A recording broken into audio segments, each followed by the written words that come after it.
Bon, si t'as jamais changé de piston, c'est pas très compliqué. Il y a 2-3 trucs à savoir. Sur tous les pistons, quand ils sont neufs, on voit bien, il y a une petite flèche. La flèche, c'est pour la sortie d'échappement. Tu vois, là, j'ai mon cylindre. La sortie d'échappement, elle est là. Donc, mon piston, il ira comme ça. D'accord? Pas de gourer, parce que là, tu es sûr de serrer. Quand tu mets ton nouveau piston, tu huiles bien ta cage à aiguille à remettre sur la bielle. Tu mets bien de l'huile dans les gorges pour les segments. Et tu graisses bien ton axe, histoire que tout coulisse bien. Tu mets un premier circlips avant de monter ton piston.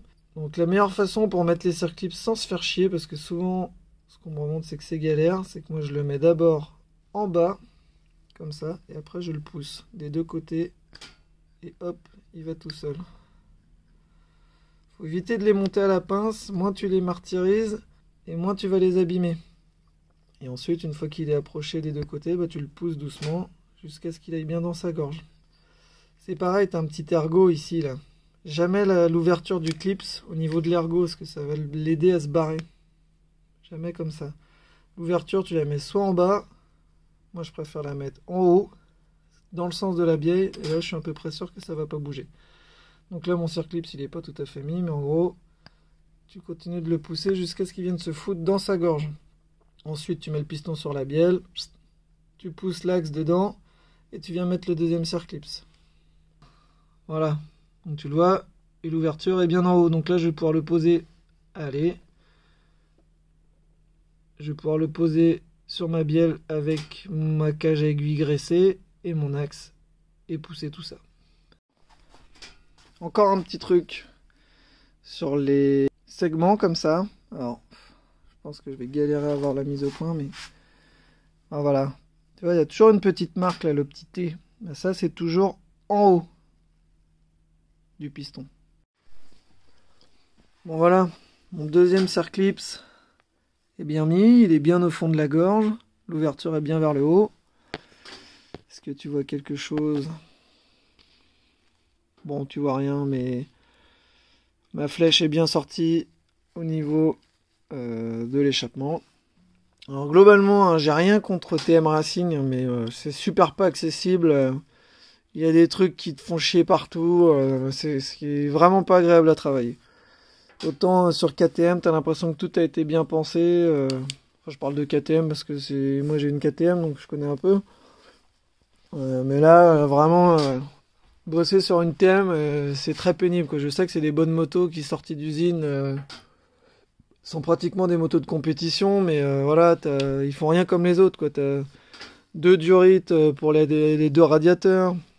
Pour bloquer le cylindre, c'est rien de pratique pour accéder à ces vis-là qui bloquent le cylindre sur le cadre. Enfin, cette dernière petite vis là, elle était super inaccessible une fois que... merde, tu vois rien. Cette dernière vis là qui est dans le cylindre, qui est bloquée par la commande de valve, là, elle est super inaccessible, c'est la merde. Donc voilà, tu vois, là, je dois changer les câbles de valve. Bah, faut tout démonter, hein, mais je te dis, j'ai rien contre TM, hein, mais leurs motos, elles sont vraiment pas pensées pour être entretenues. C'est vraiment pas agréable à travailler. Bon, enfin, allez, on démonte le système de valve, justement. Bon, bah, ça va pas faire de mal, hein, de changer ces câbles de commande de gaz, là. Ils coulissent pratiquement plus dans l'organe, là. Donc, la moto, ça en sera que plus réactive avec ceux-là qui coulissent tout bien tout seul, là.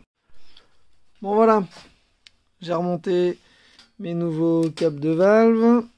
J'ai mis le joint d'embase moteur qui correspond à celui d'origine. Et voilà le moment que je déteste le plus au monde, certainement.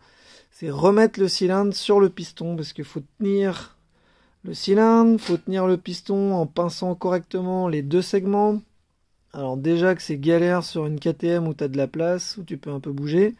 Là, vu l'encombrement, tu as les putains de durites d'eau des deux côtés, plus l'embrayage hydraulique qui fait chier, plus toute l'électronique, l'antiparasite. Bon bref, j'ai essayé d'y mettre à peu près clair. Mais je sens que ça va encore péter des plombs.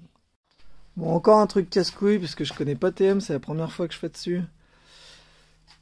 Pour remettre la commande de valve, il faut d'abord avoir desserré à fond ici.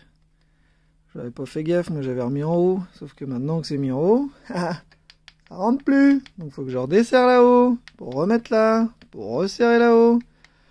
Ils font chier les Italiens. Hein.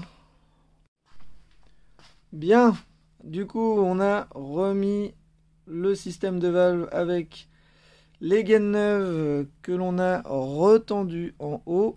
On va pouvoir mettre le petit couvercle. On remet l'axe qui maintient le cylindre sur le cadre. Le pot, les diorites d'eau.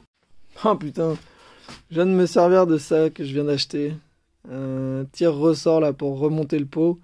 Franchement, ça fait allez, pas loin de 10 ans que je me fais chier avec une pince multiprise de merde. Ouais, une fois sur deux, tu te rates, tu te fais mal et tout. Ça vaut moins de 4 € livré sur Amazon. C'est le bonheur. Achète-t'en un si t'en as pas. Bon, elle est impeccable. On a approché la ligne. Elle a quand même un peu plus de gueule qu'avant. Hein. Elle était toute rouillée de la mort avant, comme la plupart des lignes HGS. Je l'ai juste passé avec ma ponceuse là, une espèce de bande un peu abrasive. De toute façon, je peux te faire voir, elle est là le truc. Avec ça, un truc comme ça, donc ça prend un peu de temps, mais si t'es patient, tu peux récupérer ta ligne. Et bon, elle est pas neuve bien sûr, mais elle est quand même beaucoup plus propre et beaucoup plus sympa que ce qu'elle était avant. Donc on finit de remonter ça, on met le réservoir, le silencieux, puis elle devrait pouvoir craquer.